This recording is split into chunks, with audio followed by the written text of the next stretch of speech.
First question was from Carl. Thanks, Carl, for asking this question.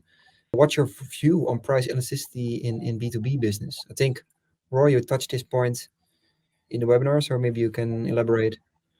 Yeah, on this. so for B2B, I think there are multiple applications for it, right? One of the bigger challenges we see in the B2B industry is there is a part which we call it's data quality, right? So the challenge is that are there enough price experiments in the past already with price differentiations so that we can actually run a proper price elasticity model. So we have a more comprehensive model, which we use more in the B2B industry, which we call the price sensitivity model. There will be later on in June, we will do a webinar about that to really touch that.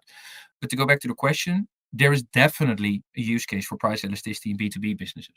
Because what I've seen, how clients have been using it as well, if there are 4 or 5 key accounts, right, and they have their own different prices, but they are having pretty similar transactional behavior. And the reason I'm saying transactional behavior is we're talking about volumes, we're talking about products.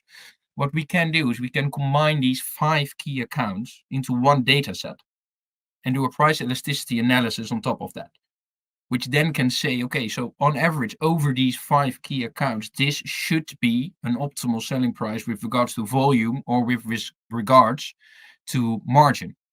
Depending on the strategic goal you want to achieve with these key accounts, you then can renegotiate, or your salespeople or your account manager can actually go and sit with these clients to see like, okay, what are the price sensitive products for these clients? So where should we give discount upon and which ones shouldn't we?